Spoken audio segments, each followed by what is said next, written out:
What is up, football fans? Welcome to another edition of Player Interviews presented by Inside the Hashes. My name is Juan Pablo Guarin Camargo, and today we are speaking with Mikel Jones, star sophomore linebacker for the Syracuse Orange. And in speaking with Mikel, we broke down how star safety Andre Cisco helped him make Syracuse feel more like a home, what Hall of Fame linebacker Ray Lewis taught him about being a better coverage threat as a linebacker, and what the future holds for Mikel and the Syracuse Orange going forward into 2021. With all that being said, let's jump into it. Perfect.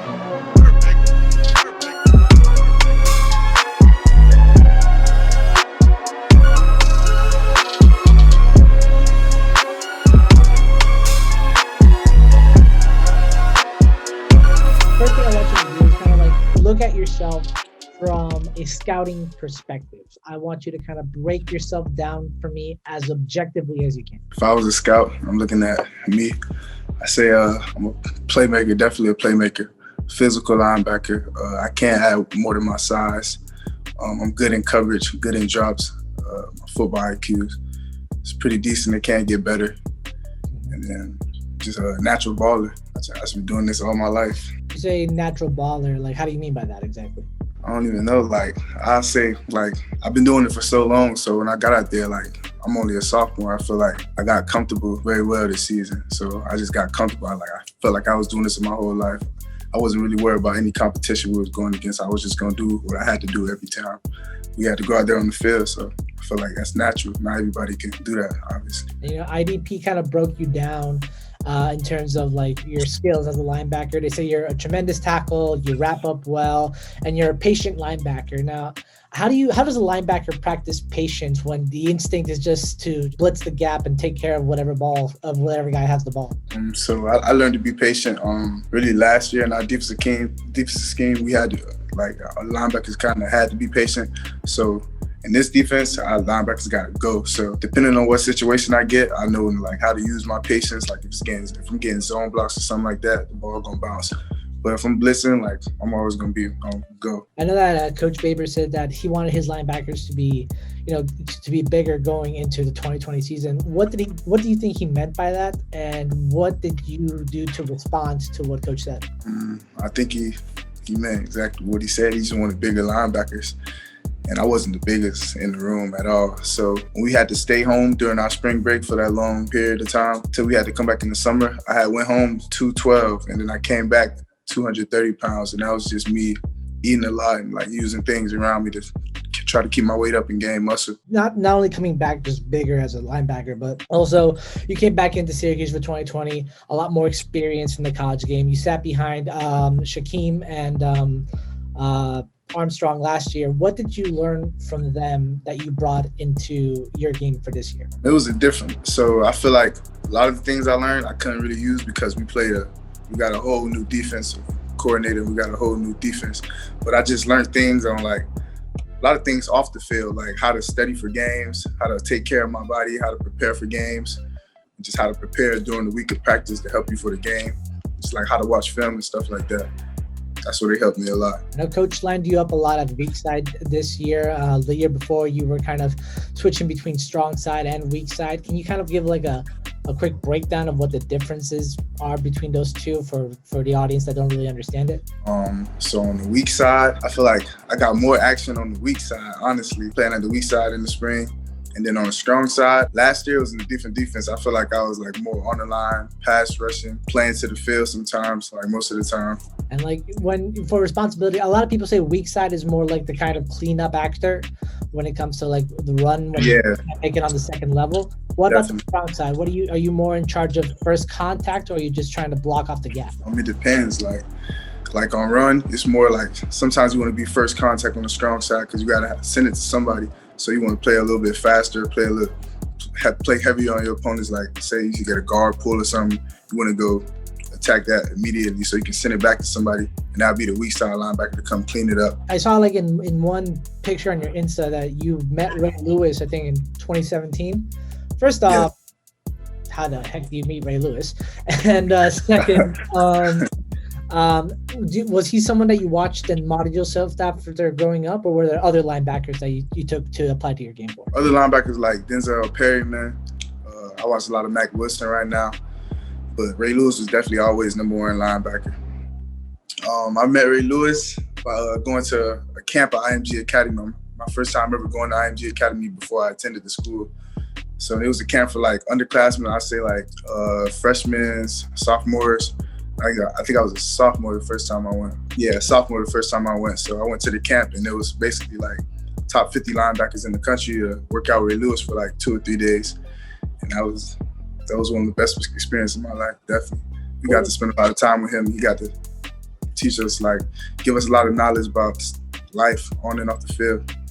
It was one of the best experiences. What was something that Ray taught you during that camp that like you still stick to? Because it was like shorts and helmets, like not shorts and helmets, but like just shorts and shirt. It was no like hitting. I learned a lot of stuff like pass coverage from Ray Lewis, like one-on-one, man one-on-one, and just a lot of, it was more mentality, like just learn how to go and grind. Like we had a training part where we had to do like probably like a fifth of his training. Everybody was dead, but it was like he was just trying to get our minds mentally right. Like if we want it, go and get it. It's one thing he kept saying, like it's all about when you make your mind up to go all in on your dreams. It was stuff like that I got throughout the whole camp. It was just motivating, the whole experience.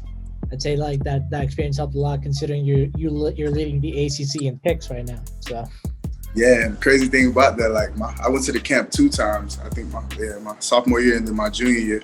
The first year, that was my first year playing linebacker. So we go out there in the camp and I'm doing one-on-ones. I did all right, but I didn't do the best I can. I was still learning how to close space, take it out, put hands on. And then later on that night, after we did one-on-ones reps, we were watching film and one of my reps had popped up. He was like, "Oh man, like just see now, that's not it. Like you gotta do this, you gotta do that." And I'm in the back, I'm like, "Oh man, that's my idol, like telling me I'm wrong, I'm doing bad."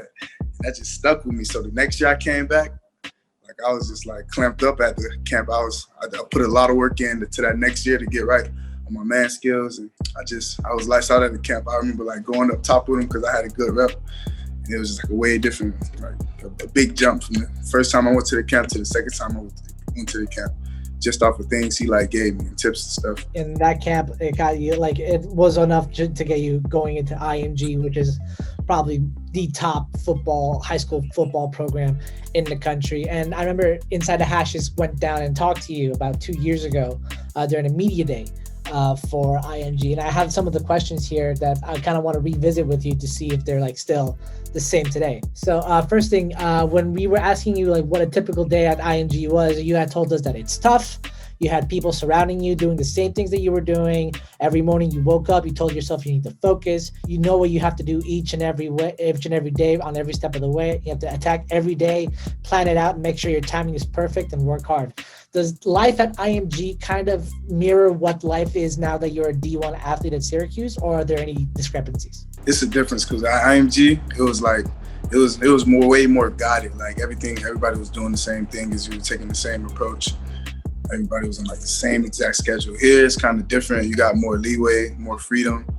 So you got to make better decisions on what to do with your like free time. You got to take care of your body more than I did. I take care of my body more than I did at IMG. I got to study a lot more because of school and stuff. So it's like a little notch up, but I feel like IMG helped prepare me a lot to make it like not as difficult as it can be. IMG, like it was still high school. Like high school, you gonna make sure you gotta make sure your grades on point to get like to college. In college, it's like it's all on you and what you want to do with your life. Like you don't need a degree, but Lord like knows you need a degree to get farther in life. So it's all about what you want to like.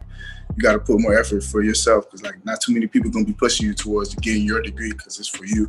So you got to put more effort in it. And plus, you got to I'm putting like a lot more effort in football because I'm trying to get to the next level also. So you got to learn how to balance that. And that's where it gets a little bit difficult, just trying to keep up with both. Our interviewer, Avery Collins, asked you if they gave you any nicknames at IMG, and you said it was either G-Kel or Kel. Do they still call you G-Kello, or do you have a new nickname up in Syracuse?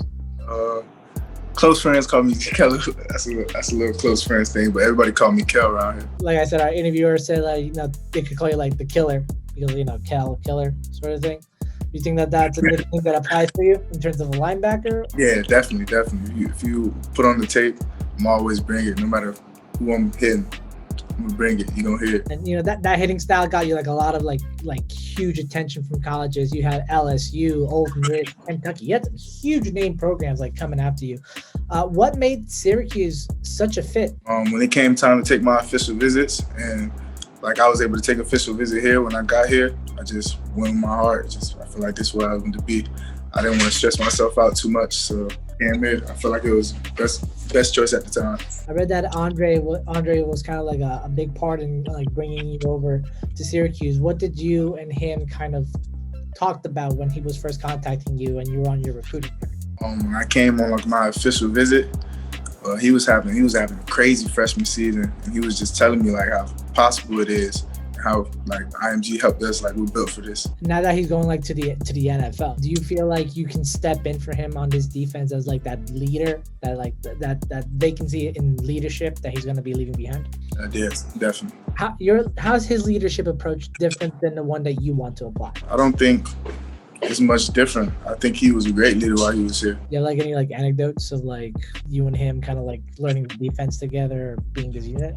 Yeah, like when I first got here, he was just telling me, hey, little bro, all you got to do is learn the defense. You can come over and watch film with me or do whatever you need to do to get right. I already had the mindset from IMG too, so I'm like, all right, I'm going to do everything I need to do to get right on the field. And as soon as I got on the field, as soon as I started getting first team reps or reps with him, he was always guiding me, making sure, like, hey, play you, like, do you built for this. Now, I remember our first play I ever made in practice, like first play with gear on, he came to me, he did a celebration I did back in high school, my junior year when he was there. That's when I noticed like he wasn't lying. Like it's possible we can turn up at this level too. What was that celebration? It was something like this, like this.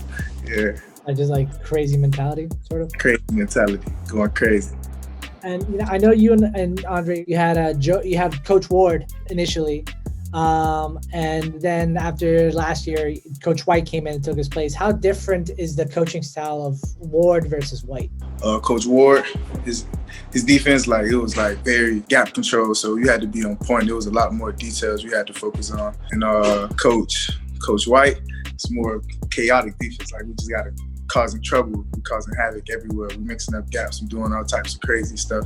So Coach White, he just give us the like leeway to go out there and just make a play, like go out there and ball. And you brought up earlier that like you work hard, you try to prove yourself on that field, especially when a new coaching staff came in. You had to show that you had to kind of prove yourself all over again to show that you deserve time and reps. What was it like? Was there any moment in camp, or what specific time did you show Coach White that you deserved to get reps on game days? I say every single day I came out there and I just went out there and showed them a reason why I could be the starting linebacker. Like every single practice, I say the most thing is I stayed consistent like throughout the whole camp. I feel like I got better from the beginning to the end also, and I feel like that showed him he can do it on a consistent basis. I just made plays, like made a lot of plays, just being where I needed to be, making plays on the ball. You brought up the whole leading interception thing. You had your first against UNC, and then your mom went on Facebook and posted about win or lose, he's gonna make do with what he do. No matter the outcome, we are always proud of you. #natural born leader. And we talked about your leadership skills a little bit, and you wanted to be a captain for Syracuse this year. You might not have gotten to see for this year, but going into next year, how confident are you that you're going to be a Syracuse captain? I'm very confident. As a captain, like what do you feel like you have to bring next year in order to like make that defensive unit your own? Our defense is just a swag, consistency, and just bring a dog. Everybody gonna follow because we got a bunch of dogs around us, young pups. They hungry, and just like leading them, making sure adversity come, they don't get shaken or anything like that. And we just ball consistently every single play, no matter what's going on, like no matter what time of the game we in, just ball from the beginning to the end. You're a sophomore now, but like now that you're working to that leadership role, is there anyone on this team in particular that you've kind of taken under your wing and tried to mentor, just like Cisco did with you? Yeah, all of the young guys, every single last one of them. I make sure I let them know they can come and watch film with me, do whatever they need to do, get prepared the best way, make sure they're comfortable, make sure their mental's all right, because they're going through stuff just like school and football too. Every single like young dude who played, and even the ones who don't play, making sure they all right, because it's hard like watching other people in your class play, so like the other freshmen watching the other freshmen ball when they feel like they can have the opportunity too, so that can mess with their mentals too. So pretty much all of them, I talk to them all the same. As a leader, you also have to be able to identify your defense's strengths and weaknesses from this year. One of my friends from Sports Illustrated actually pointed this out to me that Syracuse's defense was on the field 75% of the time more this year than they were last year. What do you think that this team can improve with regards to making sure that they get on and off the field quicker going into 2021? From a defense perspective, because I can only really speak for us, we can just get better on third down. I remember sometimes we didn't do the best. Some games we didn't do the best on third down. So our third down execution can be way better next year. And that just comes to small details, everybody being on the same page, and preparing that week to know what to expect on third down so we can all be on the same page and execute. One major question that a lot of people are going to be asking you next year going forward, what can this defense do and this team as a whole do to ensure that 1 and 10 doesn't happen again? We could just come together and just push each other this offseason to make sure we don't make the same mistakes we made last year. On defense, we could just get better than what we did this year. We had a lot of takeaways this year. We can have more takeaways next year. Beginning of the first couple games, we kind of struggled in the run. Next year, we can be on point from the run from the first game to the last game. I think this year, Syracuse was tied in the lead for takeaways in college football. Was it 22? If you can build up from 22 takeaways this year, that'd be freaking crazy, man, because that's just elite level talent right there. Yeah. Going more on the personal side, we spoke a little bit about your mom. What kind of influence has she had in your football career growing up? How much influence does she have on you as a player? Everything. She was the first one to put me in football. She was always the first one to believe in me, the first one to push me, first one to make sure I just stay on point all the time with football and in school. And you have 3 brothers and 1 sister, I think it is. I have 5 brothers and 1 sister. 5 brothers and 1 sister. Are you the oldest of them or middle child? No, I only grew up really with my sister. I only grew up in the same house with my sister, and she's older than me by 5 years. So I was the baby in the house. How have you felt your brothers and sisters have helped you develop, as a person and as a player? I know you said your mom had a big influence. What about your siblings? My siblings, my sister, she always supported me in football, but she had her own things to worry about also. But a few of my other older brothers play football. All of my other brothers, they're old except 2. 3 of them older than me, 2 of them younger than me. But my older brothers, they always push me too. Most of them played football, one ran track, and they just always push me. Every time they see me come up, we didn't grow up in the same house, but every time they see something about me, they just made sure they called and make sure our head was focused. I just kept grinding. Going into next year, you're going to be a junior. What are, individually, what are you hoping to accomplish, for yourself? Get bigger, stronger. I don't want to miss no tackles at all next year. I want to execute on every opportunity I have, basically. Just go out there and have a way better year. I'm going to have over 100 tackles, just be a baller. Go out there and make plays, help the team win games, definitely. Listen, Mikel, I had such a great time talking with you today. I learned a lot about you, not only as a leader, but as a player and as a guy, too. I respect your game. You're the lone bright spot for Syracuse this year. I hate to say that because it sounds so detrimental, but you really stood out among everyone else. I'm happy the Orange have you as a leader and as a defensive player. And I wish you nothing but the best this offseason and going into 2021, man. Appreciate you. Thank you so much. Again, a huge thank you to Mikel for taking the time to sit down and speak with me today. And as a fellow Syracuse alum, I just want to wish him and the rest of the Orange defense nothing but the best going forward into 2021. And remember, for more player interviews like these, you can check us out on our Spotify, on our Apple Podcasts, on our Anchor, anywhere that you listen to audio podcasts. Inside the Hashes is there for our video work, for our video interviews and gameplay videos, as well as our live podcast streams. Check us out on our YouTube channel. Just type in Inside the Hashes on the search bar, as well as on our website, InsideTheHashes.com. You can also find us on our social media. On Twitter, we are at Inside Hashes. On Instagram, we are at Inside the Hashes. And on Facebook, we are Inside the Hashes, the football group. For player interviews and for Inside the Hashes, my name is Juan Pablo Guarin Camargo. We'll see you later, football fans.